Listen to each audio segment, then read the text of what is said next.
Dear students, now we shall study chapter number 4 agriculture. और इस chapter को बहुत ढंग से समझने के लिए हम इस चैप्टर में जो टॉपिक्स दे रखे हैं, ठीक है, इनको अच्छी तरह से समझने के लिए, एक्सप्लेनेशन कर इनको बढ़िया ढंग से इनका इंटरप्रेट करने के लिए, अंडरस्टैंडिंग के लिए जो बेसिक कॉन्सेप्ट्स हैं इनको समझना बहुत ज़रूरी है, बेसिक टर्म्स एंड कॉन्सेप्ट्स को। Okay, first is agriculture. Agriculture क्या है? क्या है एग्रीकल्चर? ये साइंस एंड आर्ट है, विज्ञान और कला है किसकी? कल्टीवेशन की, और soil, raising crops and rearing live stock, मतलब पशुपालन का भी है। एनिमल हस्बेंड्री जिसको बोलते हैं, एनिमल हस्बेंड्री, HUSB, हस्बैंड लगा दो, पहले हस्बैंड लिख दो, RY लगा दो, हस्बेंड्री, पशुपालन। तो लाइव स्टॉक को रियरिंग करने का मतलब हस्बेंड्री करने का, दैट इज पालने का। तो एग्रीकल्चर में आप ये क्या है कि आर्ट एंड कल्चर है किसके लिए? Cultivation of soil, raising crops and live, rearing live stock. Rearing मानी होता है पालना, ठीक है। सेकंड है एग्रीकल्चरल रिसोर्सेज। इसमें कौन कौन से रिसोर्स आते हैं एग्रीकल्चर में? ये पहली चीज़ तो क्या है, एग्रीकल्चर जो रिसोर्सेज हैं गिफ्ट्स ऑफ नेचर है, ठीक है, नेचर के गिफ्ट्स हैं, जिसमें क्या क्या इंक्लूड है? फर्टाइल सॉइल, वाटर फॉर किसके लिए? इरिगेशन के लिए, irrigation and favourable climatic conditions. Okay, conditions किसके लिए? ग्रोथ ऑफ प्लांट्स, ठीक है। थर्ड है अरेबल लैंड, इसकी मैंने बात की थी, जो लैंड करंटली प्लाउड है, जिसमें भी आपने हल चलाया है, एंड कल्टीवेटेड विद क्रॉप्स, और उसने आप में कल्टीवेशन किया क्रॉप्स का। इसको, उसका जो दूसरा नाम है ऑल्सो कॉल्ड, इसको और क्या बोलते हैं? कल्टीवेबल लैंड बोलते हैं इसको। अरेबल लैंड को कल्टीवेबल लैंड ही बोलते हैं, जो अभी करंटली आपने उसमें हल चलाया है और क्रॉप्स को कल्टीवेशन किया। C for cultivation, C for crops, CC। Okay, and includes, और इसमें क्या इंक्लूड है अरेबल लैंड में? Both cultivated and temporary follow land, जो मतलब टेम्परेरी, थोड़ी देर, थोड़े वक्त के लिए आपने उसको ऐसे छोड़ रखी है, उसको बोलते हैं रास्ता में पड़ती, भाई वो ज़मीन पड़ती पड़ी, ऐसे पड़ी, मतलब अनकल्टिवेटेड छोड़ रखी है अभी उसको, है ना। तो इसमें दोनों आती हैं, कल्टीवेटेड और टेम्परेरी फॉलो लैंड। ओके, अब देखो टॉपिक्स में हम देखते हैं, पहले क्या है, टाइप्स ऑफ फार्मिंग, कितनी तरह की फार्मिंग होती है वो पढ़ेंगे इस चैप्टर में, या आफ्टर कॉन्सेप्ट्स एंड टर्म्स के बाद में। क्रॉपिंग पैटर्न क्या क्या होता है, क्रॉप का क्या क्या पैटर्न होता है, मेजर क्रॉप्स कौन कौन सी हैं, फूड क्रॉप्स उनमें कौन सी हैं, है ना, अदर देन ग्रेन्स, ग्रेन्स के अलावा। फिर नॉन फूड क्रॉप्स कौन सी हैं। फिर आपका टेक्नोलॉजिकल एंड इंस्टीट्यूशनल रिफॉर्म्स, कि टेक्नोलॉजी में आपने क्या रिफॉर्म्स किए हैं, इंस्टीट्यूशंस में क्या रिफॉर्म्स किए हैं। फिर आता है एग्रीकल्चर का नेशनल इकोनॉमी में कंट्रीब्यूशन क्या है, ठीक है। फिर आता है आपका एम्प्लॉयमेंट और आउटपुट, एग्रीकल्चर में कितना एम्प्लॉयमेंट मिला हुआ है लोगों को, इसका क्या आउटपुट है। फिर आता है फूड सिक्योरिटी की बात करेंगे। फिर है इम्पैक्ट की बात करेंगे, किसका इम्पैक्ट? ग्लोबलाइजेशन का एग्रीकल्चर पे क्या इम्पैक्ट पड़ता है, ये, ठीक है। अब फोर्थ में आता है इधर प्रीमिटिव, यानी पुराने एंशिएंट टाइम में सब्सिस्टेंस फार्मिंग, बोले तो जो फार्मिंग होती थी वो स्मॉल स्पेस ऑफ लैंड पे होती थी, है ना। किसकी हेल्प से? प्रीमिटिव टूल्स, प्राचीन टाइम जो टूल्स होते थे उनसे होती थी। और ये सब्सिस्टेंस फार्मिंग थी। सब्सिस्टेंस बोल किसको बोलते हैं? सिर्फ अपना सर्वाइवल बनाए रखने के लिए, मतलब इतना पैदा करते थे बस वो खा ले, अपना सब्सिस्टेंस जिंदा रहे, है ना। वो सरप्लस प्रोडक्शन नहीं करते, भाई बेच रहे और मतलब उससे कुछ अर्न करे, उसके लिए नहीं, सिर्फ अपने खाने के लिए यूज़ करते थे। इसको बोलते हैं प्रीमिटिव। प्रीमिटिव तो पुराने समय में क्या होता था? सब्सिस्टेंस फार्मिंग होती थी बस। फिर आती है आपकी इंटेंस सब्सिस्टेंस फार्मिंग। ये क्या है? ये क्या है? इंटेंसिव किसके लिए वर्ड यूज करते हैं? इसमें लेबर इंटेंसिव फार्मिंग होती है, इसमें आप बहुत सारे लेबर लगाते हो, मशीनें कम लगाओगे आप इसमें, है ना। जहाँ पे क्या होता है? High doses of biochemical inputs और इरिगेशन, सिंचाई, का यूज़ करते हैं किसके लिए? Obtaining higher production. ज़्यादा प्रोडक्शन करने के लिए आप क्या करोगे कि लेबर इंटेंसिव फार्मिंग है, लेबरों को इंटेंसिव लेवल पे उनको इंटेंसिवली उनको आप इसमें एम्प्लॉय करोगे, और बायो केमिकल इनपुट्स के जो डोजेज हैं, हाई डोजेज, उनका भी आप इसमें यूज़ करोगे इंटेंसिव में। ठीक है, जो गहन, इसको बोलते हैं गहन। तो गहनता किसकी है? लेबर की। इसमें सिक्स्थ आ गया कॉमर्शियल फार्मिंग। अभी आगे कॉमर्शियल फार्मिंग, ये क्या होता है? इस फार्मिंग में क्या होता है कि हम क्या यूज़ करते हैं? Higher doses of modern technology. Okay, modern technology use करेंगे। कॉमर्शियल, कॉमर्शियल में क्या हो कि वो फिर बेचेंगे, सारे बेच के पैसे कमाएंगे, है ना। फिर आता है आपका डेयरी फार्मिंग। देखो डेयरी फार्मिंग है ना, दूध वाला, ये भी एक काइंड ऑफ एग्रीकल्चर है, जिसमें मेनली जो इम्फेसिस किस पे दिया जाता है? Given on breeding and rearing cattle for milk, जिसमें ब्रीड करवाएंगे, है ना। ब्रीडिंग और रियरिंग किसकी होती है? कैटल की। किसके लिए? मिल्क के लिए, है ना। ब्रीडिंग मानी काफ़ी मतलब बहुत सारी एनिमल्स पैदा करवाएंगे एक दूसरे एनिमल्स से, ब्रीड, है ना, और फिर उसको पालेंगे उनको, कैटल को, जो गाय भैंस भेड़ बकरी आती है इसमें कैटल में, और मिल्क के लिए करते हैं। तो डेयरी फार्मिंग होती है वो, बहुत इंपॉर्टेंट है, याद रखो। नेट्स ऑन एरिया में पढ़ चुके हैं। ये जो टोटल लैंड है जो कल्टीवेटेड है एक साल में जो टोटल लैंड आपने कल्टीवेट की है, उसको नेट्स ऑन एरिया कहते हैं। फिर आती है आपकी झूम फार्मिंग। बहुत हम भी पढ़ते थे झूम फार्मिंग, हम इसको ऐसे याद करते थे पहले कि झूम झूम के फार्मिंग करते हैं किसान, नाचते नाचते, लेकिन ऐसा नहीं है। इसमें बताओ क्या करते हैं? नोमेडिक, इसको नोमेडिक फार्मिंग भी बोलते हैं। अब इसके लिए आपको नोमेडिक का मतलब समझना पड़ेगा। नोमेडिक का मतलब होता है वो जो आ, एक जगह वो घर बना के नहीं रहते, वो चलते रहते, आज यहाँ फिर दूसरे दिन वहाँ, तीसरे दिन चलते, घुमक्कड़, घुमक्कड़ खेती बोलते हैं उसको, है ना। तो घूम घूम के नाचते हैं इसमें, झूम फार्मिंग। झूम बराबर झूम, घुमक्कड़ झूम बराबर झूम। ठीक है, तो ये इसको बोलते हैं स्लैश एंड बर्न।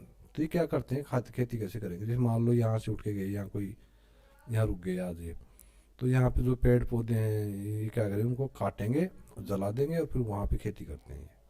फिर आगे जाएंगे, फिर वहाँ भी पेड़ पौधे हैं, उनको काट कूट के, स्लैश मानी काटना होता है, बर्न मानी जलाना। ठीक है, तो झूम फार्मिंग को नोमेडिक फार्मिंग बोलते हैं, या स्लैश एंड बर्न फार्मिंग भी बोलते हैं इसको। 3 नाम हो गया इसको, देख कितना इंटरेस्टिंग है। फिर आ गया आपका 10th लेवल पे नॉन फूड क्रॉप्स, जिनको वो क्रॉप्स फसलें पैदा होती है जो जिनको हम खाने में यूज़ नहीं करते, जैसे रबर, फाइबर क्रॉप्स जैसे कॉटन एंड जूट। ठीक है, ये नॉन फूड क्रॉप्स में आ गई थी। अभी आपको याद रखना एग्जांपल्स, ताकि आप लिख सकें। फिर आती है जैद क्रॉप्स, जैद फसलें। इसमें क्या होता है जैद क्रॉप्स में? इसमें वो क्रॉप्स होती हैं जो बोई जाती हैं, सोन,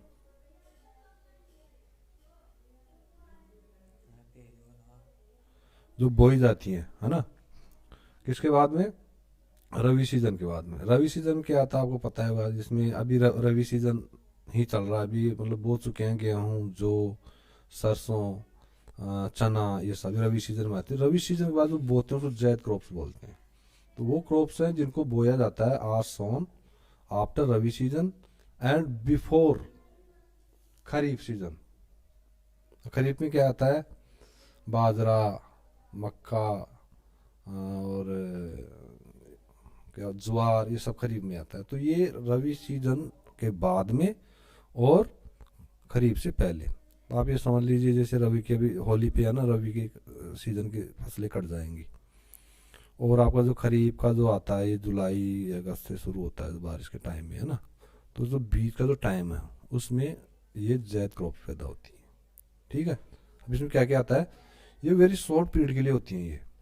इसमें आपका वाटरमेलन आ गया, जिसका बोलते हैं तरबूज, मस्क मेलन आ गया, खरबूज, कुकुम्बर आ गया, खीरा। ये क्या है? जैद क्रॉप्स के एग्जांपल्स हैं। ओह, मुझे तो आज ही पता चला। ये तुझे पहले पता था क्या?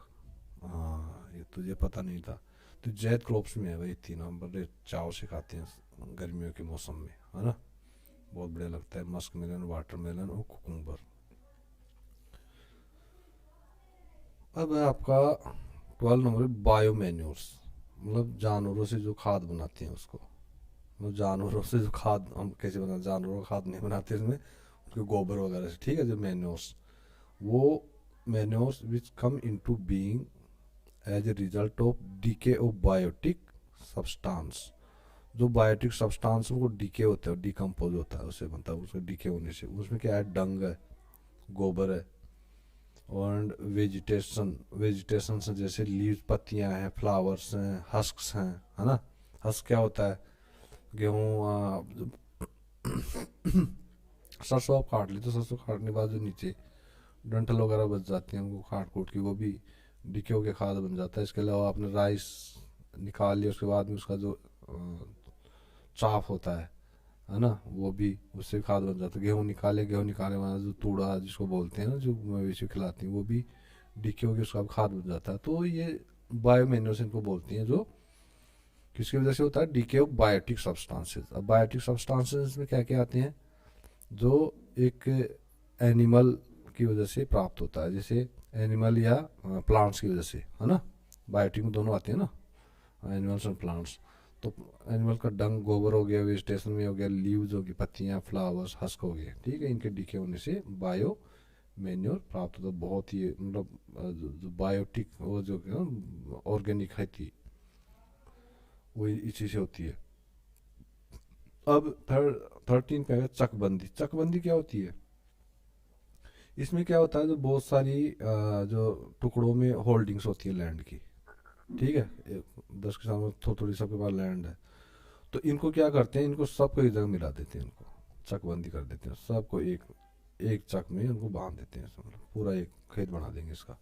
तो bringing of various fragments of holdings of land into bigger one, इसको बिगर बना देंगे ऐसे, at one place is called चकबंदी, ठीक है। जैसे 5-7 छोटे छोटे किसान है, थोड़ी थोड़ी जमीन है, तो वो क्या करेंगे, सारे मिलेंगे, चलो यार चकबंदी करते हैं, सब अपने खेतों को एक में मिला लेंगे, फिर मिलकर खेती करेंगे इसमें। 14 नंबर पे आ गया होल्डिंग्स। होल्डिंग्स क्या है, ये फील्ड्स हैं, खेत हैं, जिसपे एग्रीकल्चरल क्रॉप्स को उगाया जाता है, रेज किया जाता है, ठीक है।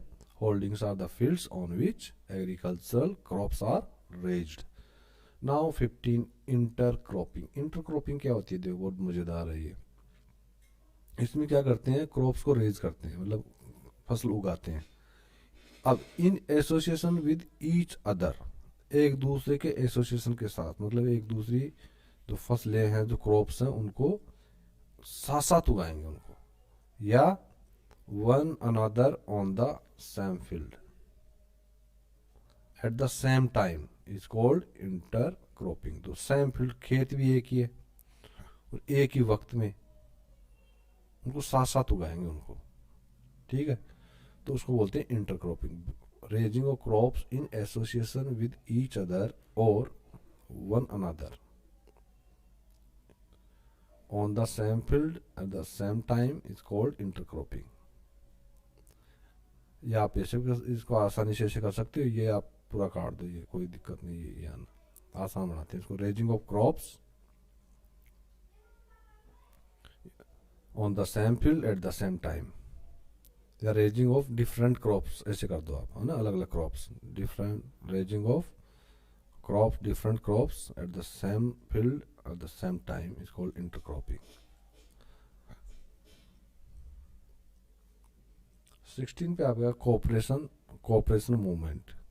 अब कोऑपरेशन मूवमेंट क्या है, ये वो मूवमेंट था जिसमें जो पीपल थे वो एक साथ आते थे, है ना, और उनके जो भी रिसोर्सेज होते थे, जैसे लैंड हो गई, या लेबर हो गया, या कैपिटल हो गया, उनको वो पूल करते थे, मतलब सब मिलाते थे एक दूसरे से, मिल के काम करते थे वो, भाई तेरे पास इतनी लेबर है, चल मेरे पास इतनी लैंड है, इतना कैपिटल है, चलो इनको पूलिंग करते हैं, हमारे पास जो रिसोर्सेज है इनकी हम पूलिंग करते हैं। तो कोऑपरेटिव मूवमेंट क्या होता है कि जो रिसोर्सेज होते हैं उनकी पूलिंग होती है, और उससे फिर क्या होता है कि ये ज़्यादा प्रोडक्शन हो, प्रोड्यूस मोर, ज़्यादा प्रोड्यूस करने के लिए ये पूलिंग करते हैं, pooling of resources to produce more is is called the cooperative movement. The movement under which the people come together to pool their resources as land, labor and capital to produce more is called या is known as cooperative movement. 60 number पे आ गया biotechnology. अभी biotechnology क्या है देखो, इसमें क्या है कि जो बायोलॉजिकल एजेंट्स होते हैं और जो प्रोसेस होती है बायोलॉजिकल, उसको यूज करते हैं. किसको? बायोलॉजिकल एजेंट्स को, बायोलॉजिकल प्रोसेस को. किसके लिए? फॉर बेनिफिशियल पर्पजेज के लिए, जो भी लाभ देने वाले जो उद्देश्य हैं उसके लिए, बेनिफिशियल पर्पजेज के लिए इनका यूज करते हैं, उसको कहते हैं बायोटेक्नोलॉजी. 80 नंबर पे आ गया डेयरी एनिमल्स. डेयरी एनिमल्स मतलब दूध देने वाले एनिमल्स वही हो सकते हैं डेयरी एनिमल्स, तो है ना. तो ये वो एनिमल्स होते हैं, those animals which are reared, मतलब उनको जिनको पाला जाता है mainly for getting milk. Okay इसके लिए तो dairy products animals the reared mainly for getting milk, जब mainly for milk called dairy animals. Now drought animals. अब drought animals क्या होते हैं यार? D for dairy animals. drought animals क्या होते हैं? drought में सूखा होता है, सूखे एनिमल्स. ओह देखने क्या है, ये वो एनिमल्स हैं जिनको यूज किया जाता है फार्म में, खेतों में. किसके लिए? प्लोइंग के लिए, हल चलाने के लिए, सोइंग के लिए, बीज बोने के लिए, थ्रेसिंग के लिए, जो गेहूँ अगर काटे तो थ्रेसिंग करते हैं उसके लिए, है ना, वो गेहूँ निकालने के लिए जो होता है. फिर ट्रांसपोर्टेशन के लिए, उनको जो फार्म प्रोडक्ट्स होते हैं उनको ट्रांसपोर्ट करने के लिए जिन एनिमल्स का यूज़ किया जाता है उनको बोलते हैं ड्रॉट एनिमल्स. जैसे आपको बैल हो गया, भैंसा हो गया, ऊँट हो गया, गधा. अच्छा गधे से कोई हल चलवाता है क्या? देखा कहीं? तो ऐसे एनिमल्स हैं इसमें. ठीक है, अब आता है अपना केमिकल फर्टिलाइजर्स. मेन बीमारी यहीं से शुरू होती है. ये क्या होते हैं? ये सब्सटेंसेस होते हैं किसके? नेचुरल और आर्टिफिशियल ओरिजिन के. ठीक है, नेचुरल भी या आर्टिफिशियल ओरिजिन के होते हैं इसमें. इनमें क्या होता है? कंटेनिंग मानी इनमें होता क्या है? केमिकल एलिमेंट्स होता है इनमें, जैसे फॉस्फोरस, पोटेशियम, नाइट्रोजन, जो कि प्लांट की लाइफ के लिए नेसेसरी होते हैं. इसका मैंने साइंस में फॉर्मूला बताया था एनपीके. एनपीके इसे नाइट्रोजन, फॉस्फोरस और पोटेशियम, एनपीके. तो इनको केमिकल फर्टिलाइजर्स कहते हैं. 21 पे आ गया एक्सटेंसिव एग्रीकल्चर. अभी एक्सटेंसिव एग्रीकल्चर क्या होता है? ये सीजनल पैटर्न होता है, हर सीजन के हिसाब से पैटर्न करेंगे, पैटर्न में चेंज करेंगे लैंड यूज का. भाई कोई लैंड उसको किस तरह से यूज करना, किस सीजन में किस तरह से कौन सा पैटर्न यूज करना है. तो seasonal pattern of land use. और ये कहाँ होता है? और लार्ज एरिया, जो बहुत लार्ज एरिया जो होता है कल्टीवेशन के लिए, एग्रीकल्चर के लिए, तो वहाँ seasonal pattern of land use को बोलते हैं एक्सटेंसिव एग्रीकल्चर. एक्सटेंसिव कहाँ होगी? मतलब बड़े स्तर पे विस्तारित, है ना. एक्सटेंसिव यानी विस्तारित खेती, तो उसके लिए लार्ज एरिया भी होना चाहिए. तो लार्ज एरिया तो आपको उसमें भूलना ही नहीं है.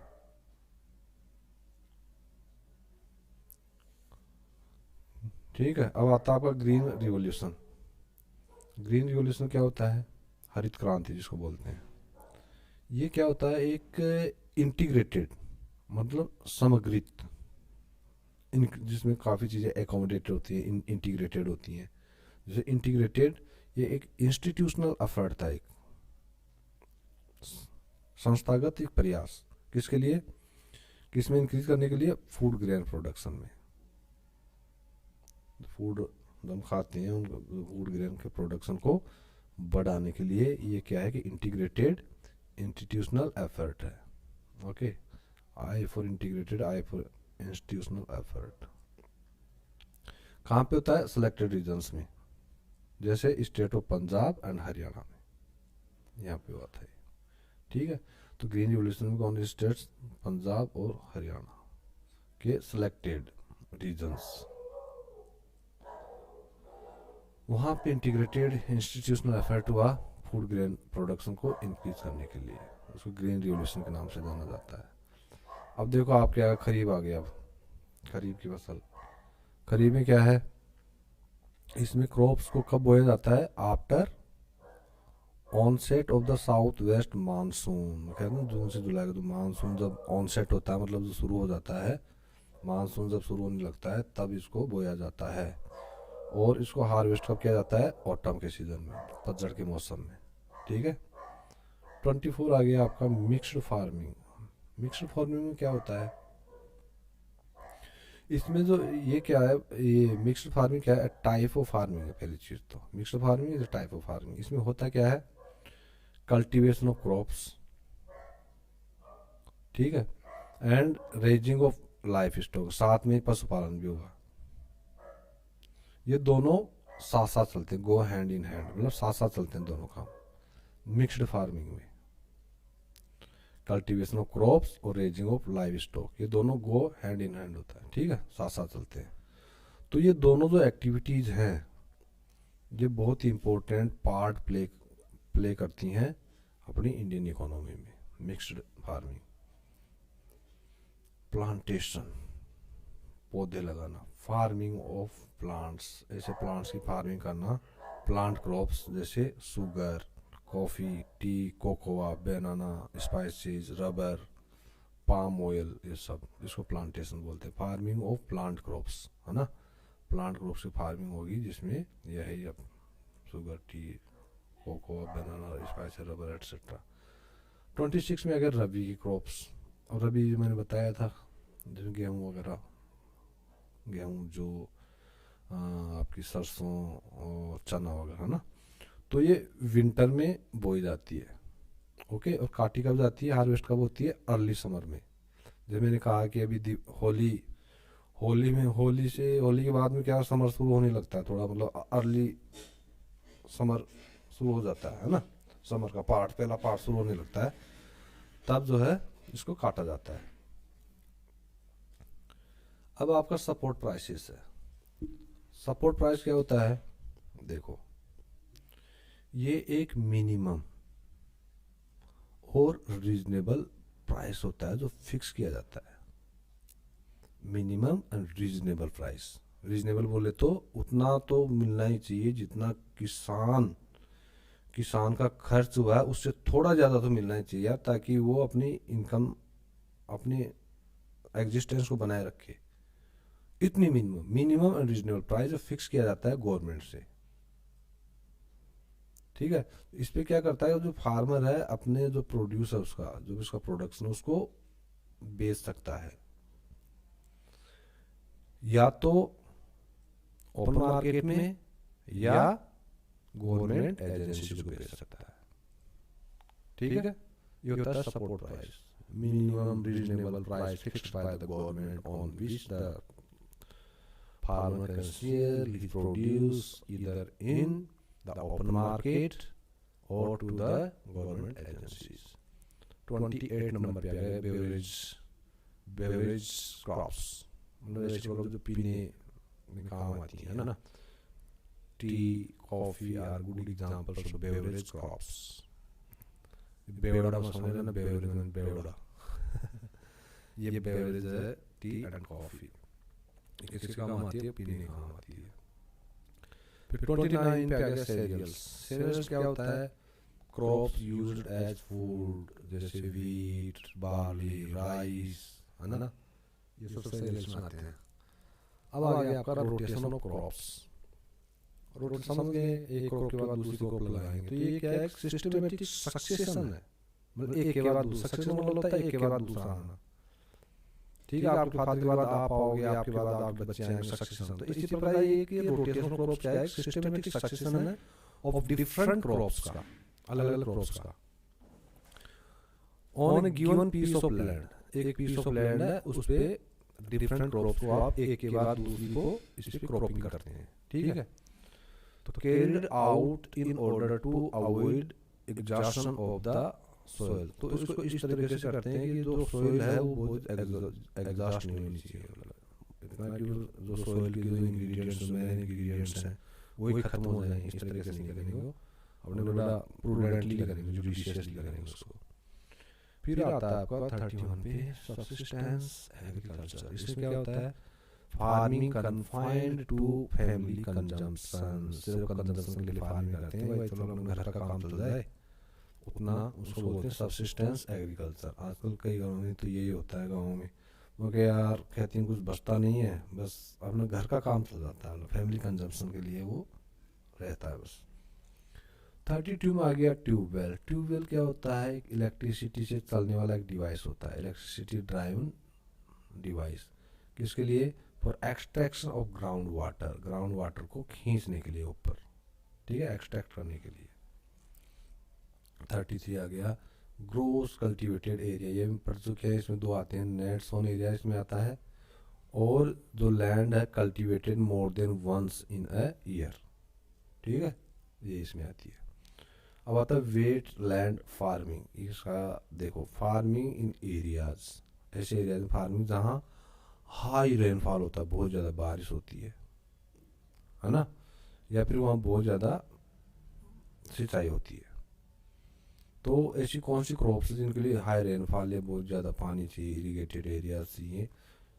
राइस हो गई, चावल हो गया, शुगर कैन, गन्ना हो गया, वेजिटेबल्स हो गई, सब्जियाँ, ठीक है। अब आपका आता है फॉलो लैंड। फॉलो लैंड क्या होता है? फॉलो लैंड होता है कि not cultivating a tract of land, एक लैंड के एक हिस्से को, एक ट्रैक्ट को आप कल्टीवेट नहीं कर रहे हैं। क्यों? टू मेंटेन सोइल फर्टिलिटी, उसको फॉलो लैंड कहते हैं। एक ट्रैक्ट है, आप उसमें उसको कल्टीवेट नहीं कर रहे हैं, है ना। और कल्टीवेट क्यों करते हैं उसको? उसकी जो फर्टिलिटी है, उसका जो उपजाऊपन है, उसका जो उपजाऊपन है उसको मेंटेन बनाए रखने के लिए। यदि वो नहीं आप कल्टीवेट कर रहे हैं, ठीक है, तो वो फॉलो लैंड है। मतलब पड़ती लैंड बोलते हैं, तो हमारे राजस्थान में पड़ती लैंड है। भाई पड़ती पड़ी है यार, पड़ती मानी वो नहीं ऐसे पड़ी है, मतलब ये इसको आप यूज़ नहीं करें, बोला यार 1 साल 2 साल बाद में करेंगे ताकि इसमें फर्टिलिटी आ जाए। क्योंकि आप उगाते रहते इसकी जो फर्टिलिटी क्रॉप ले जाती हैं, कंज्यूम कर लेती हैं, तो इसमें वो फर्टिलिटी के लिए इसको छोड़ देते हैं, इसकी फर्टिलिटी बनी रहे, इसके उपजाऊ पानी इसका बना रहे, इसके लिए उसको वो कल्टीवेट नहीं करते, तो फॉलो लैंड बोलते हैं, ठीक है। मतलब पड़ी रहती है, पड़ती मान पड़ी, ऐसे ही है, पड़ी रहती है लैंड, वाले यूज़ नहीं करते उसको। गोल्डन फाइबर, ये क्या है गोल्डन फाइबर? जूट को कहते हैं गोल्डन फाइबर, याद रखना यार, जूट को गोल्डन फाइबर बोलते हैं, ओके। 37 में आता है हॉर्टिकल्चर। कितना प्यारा वर्ड है हॉर्टिकल्चर। इसमें क्या होता है? इसमें ये स्पेशलाइज्ड कल्टीवेशन होता है किसका? फ्रूट्स का और वेजिटेबल्स का, इसको बोलते हैं हॉर्टिकल्चर। अरे यार एक कल्चर और आ गया, कौन सा? सेरीकल्चर, सारी कल्चर, सारी नहीं बनती यार, और कुछ बनता है। देखो सेरीकल्चर में क्या होता है, इसमें सिल्क वॉर्म की क्या होती है? रियरिंग होती है। रियरिंग बोले तो पैदावार होती है इनकी, करते हैं, मतलब इनकी पालते हैं इनको, है ना। क्यों? रो सिल्क के लिए, कच्ची सिल्क प्लांट। तो ये sericulture, as for seri, as for silk, okay. 39 में आओ आप, वाइट रिवॉल्यूशन, श्वेत क्रांति जिसको बोलते हैं। श्वेत क्रांति क्या है? पैकेज प्रोग्राम है, एक पैकेज प्रोग्राम है जो किसके लिए है? Meant for increasing the production of milk. बस श्वेत क्रांति मतलब मिल्क क्या होता है? वाइट होता है ना। श्वेत होता है, सफ़ेद होता है, तो वाइट रिवॉल्यूशन हो गया। अब ये बहुत बढ़िया टर्म है, यील्ड पर हेक्टेयर। यील्ड मानी होता है उपज, पैदावार, प्रोडक्शन, ठीक है। तो 1 हेक्टेयर में कितना यील्ड होता है, मतलब कितना पैदावार होता है। तो ये होता है कोई भी क्रॉप है, उसका जो प्रोडक्शन है उसको कैसे मेजर किया जाता है? मेजर इन किलो या टन में, ठीक है। कहाँ से ऑब्टेन किया हुआ? Obtain from a hectare of agriculture land. तो किसी क्रॉप के प्रोडक्शन को मेजर इस तरह से करते हैं कि किलो या ton obtained from a hectare of agriculture land. अब आ गया इंटरकल्चर। यार ये कौन सा कल्चर है भाई? इसमें क्या होता है? ये एक तरह की, ये क्या है, एक एग्रीकल्चरल प्रैक्टिस है जिसमें क्या होता है, जो टू क्रॉप्स होती है ना, उनको साइमल्टेनियसली उनको रेज किया जाता है, साइमल्टेनियसली उनको उगाया जाता है। किसमें? इन ऑर्डर टू, क्यों? To maintain the fertility and productivity of the fields. हमने देख पहले फॉलो लैंड में पढ़ा था कि फॉलो लैंड में वो ज़मीन को पड़ती रखते हैं, मतलब कल्टीवेट नहीं करते, ताकि उसकी जो उसकी फर्टिलिटी है सोइल की वो मेंटेन रह सके। तो यहाँ ये लोग क्या कर रहे हैं, उसको पड़ती नहीं छोड़ने बल्कि इंटर कल्चर ही कर रहे हैं। इंटर कल्चर में क्या कर रहे हैं, 2 क्रॉप्स को साइमल्टेनियसली रेज कर रहे हैं, है ना। अब आ गया 42 क्या है, फार्मिंग इकोसिस्टम, है ना। फार्मिंग इकोसिस्टम में क्या होता है कि इसमें कंसिस्ट ऑफ क्या क्या होते हैं, फार्म्स होते हैं, फार्म एनिमल्स होते हैं और फार्मर्स होते हैं टुगेदर। ओके, खेत हो गए, खेत के एनिमल्स हो गए और किसान हो गए। तो ये फार्मिंग इकोसिस्टम तीनों चीज मिलकर बनाती हैं, खेत, फार्म एनिमल्स और फार्मर्स टुगेदर, फार्मर्स तीनों। ठीक है, देखो तीनों सब में एफ आ रहा है, farms, farm animals and farmers, 3F। 43 operation flood. Operation flood क्या है यार, ये देखें, ये प्रोग्राम है, क्या है, प्रोग्राम है जिसमें क्या है, जो मिल्क का जो प्रोडक्शन है उसको ऑगमेंट किया जाता है, मतलब इंक्रीज किया जाता है। ऑगमेंट माने इंक्रीज, अब आप लिख सकते हैं ऑगमेंट, यदि भूल जाते हैं आप तो इंक्रीज भी लिख सकते हैं, यहाँ तो इंक्रीज हो जाएगा क्योंकि मैं ये उसमें है, पैसिव में है ना, प्रेजेंट पैसिव का सिंपल का, इज ऑगमेंटेड या is increased in order to, किस क्रम में, raise the poor people above from the below poverty line. लोगों को बिलो पॉवर्टी लाइन से ऊपर रेज करने के लिए ऑपरेशन फ्लड एक प्रोग्राम चलाया गया है, जिसमें मिल्क के प्रोडक्शन को ऑगमेंट करने के लिए या इंक्रीज करने के लिए इसको चलाया गया है, ऑपरेशन फ्लड। ओके, तो यहाँ किसकी फ्लड आने वाली है, ऑपरेशन फ्लड में दूध की फ्लड दूध की बाढ़ आने वाली है इसमें।